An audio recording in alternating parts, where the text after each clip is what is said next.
So dear students, welcome back to my channel, that is The Educator. So today we are going to start our general English speaking part 12, in which we are going to discuss about present continuous tense in our English language.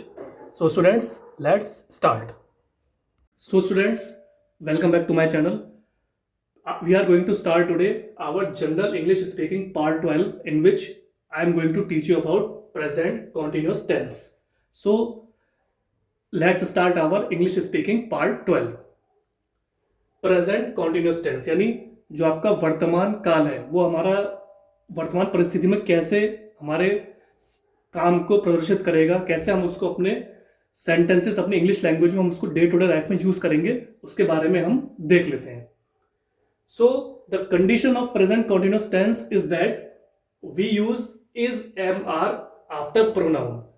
जो आपका pronoun होता है जैसे he, she, it, they, we, उसके आगे हम जो use करते हैं वो इज एम आर यूज करते हैं प्रेजेंट कॉन्टिन्यूस टेंस में. This is the first condition. The ING form और the present participle example working, going, doing, closing, testing is used to denote action and that are going on at the time of speaking. So the second condition is that we use ing after verb. तो इसमें क्या होता है कि जो आपका verb होता है, जो क्रिया होती है, उसके आगे हम ing लगा देते हैं. तो ये इसकी दूसरी महत्वपूर्ण कंडीशन होती है. सो द ing फॉर्म और द प्रेजेंट पार्टिसिपल, जो ing फॉर्म है और जो इसका वर्तमान जो पार्टिसिपल है, एग्जाम्पल वर्किंग जैसे कार्य करना, वर्किंग मीन्स कार्य करना, गोइंग मतलब जाना, डूइंग मतलब काम करना, क्लोजिंग मतलब बंद करना, टेस्टिंग मतलब चेक करना या परखना. So here you can see these all are verbs and we are using ing after them. So this is the basic condition of present continuous tense. Is used to denote actions. ये क्या करता है, ये आपका जो प्रतिक्रिया है उसको यूज करता है डिनोट करने के लिए, ताकि हमके जो सेंटेंस में जो प्रक्रिया हो रही है इस कंडीशन को लगा के तो उसको ये चेक करता है. And that are going on at the time of speaking, जो हम बोलते समय जो प्रक्रिया चल रही होती है हमारी, उसको ये जांचने परखने में बहुत सहयोग प्रदान करता है. So for example it is also used while talking about things that happen often. तो कभी कभी क्या होता है कि ये प्रेजेंट कंटिन्यूअस टेंस जो हमारा होता है, ये बातचीत करते समय किसी वस्तु के बारे में हम बातचीत कर रहे हैं जो अक्सर होती रहती है, उसके बारे में भी ये हमें अपना कार्य को प्रदर्शित करने का काम करता है. Example I am eating a banana means मैं एक केला खा रहा हूं. So it is a present continuous tense example. Here we are using I is a pronoun and after that we are using am which is a condition of present continuous tense. Eating means खाना, so eat means खाना and ing we have used after verb a banana. Banana is a noun, it is a name of a fruit. So I am eating a banana यानी मैं आम खा रहा हूं. Similarly it is raining this morning. आज सुबह से बारिश हो रही है. It is raining this morning. आज सुबह से बारिश हो रही है.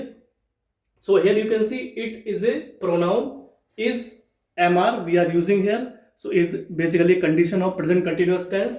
Raining, rain means वर्षा होना, बारिश होना, and we are using ing after rain, after verb this morning यानी इस सुबह.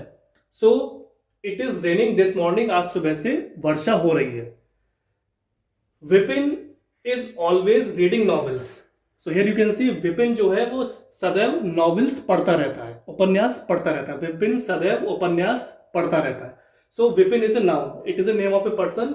Is the I told you condition of present continuous tense.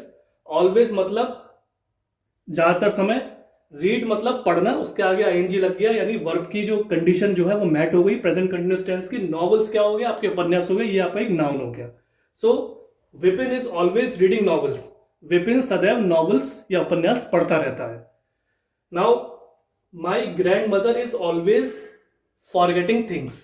मेरी जो ग्रैंड मदर है, जो मेरी दादी हैं, वह सदैव चीजों को भूलती रहती हैं या भूल जाती हैं. So you can see my grandmother. Grandmother is a noun. Is the condition of present continuous tense. We are currently using is. Always मतलब सदैव. फॉरगेटिंग मतलब फॉरगेट मतलब भूलना, and we are using ING after forget, that is verb यानी क्रिया, things यानी वस्तुएं। तो my grandmother is always forgetting things, तो मेरी जो दादी जी हैं सदैव चीजों को भूलती रहती हैं। Similarly subject plus is am are plus verb plus ING plus object, this is the basic condition of present continuous tense. Here you can see subject मतलब विषय प्लस इज एम आर, जो कि कंडीशन होती है present continuous की, is am are plus verb. I told you verb यानी क्रिया, क्रिया के आगे हम आईएनजी लगा देते हैं, प्लस ऑब्जेक्ट यानी वस्तु। सो सब्जेक्ट विषय plus is am are plus क्रिया प्लस आईएनजी प्लस ऑब्जेक्ट यानी वस्तु is the condition of present continuous tense.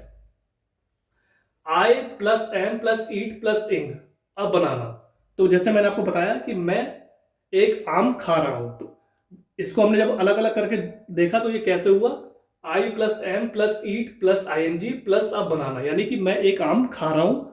Similarly Vipin plus is plus always plus read plus ING plus novels, तो विपिन क्या है कि वह सदैव उपन्यास पढ़ता रहता है। Vipin plus is plus always plus read plus ING plus novels, we have break this sentence according to present continuous tense. So Vipin सदैव उपन्यास पढ़ता रहता है।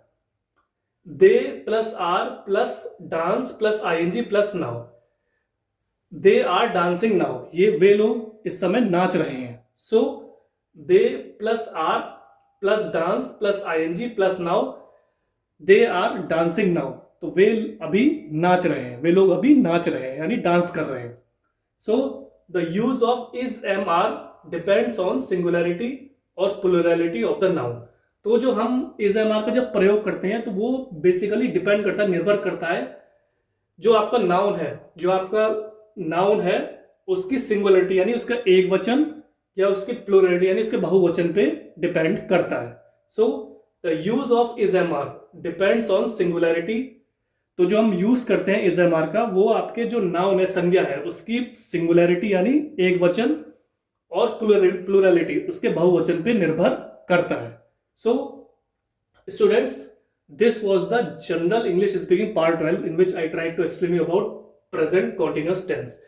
Present continuous tense is a very important form of tense because these kind of sentences we normally speak in our day-to-day life, either at home, at public places, at offices, etc. So I told you about the basic condition of present continuous tense, that we use is MR and we use ing after verb. So kindly try to understand this topic, try to practice these sentences and try to learn these sentences, and ultimately what will happen, students, after a few passage of time your confidence will boost up, your personality will groom, and ultimately you will become a fluent and perfect English speaker in front of another person. Keep following me so that I can bring more interesting learning English lessons for you. So kindly like, share, subscribe my channel, and thanks for your valuable and precious time. Have a nice day.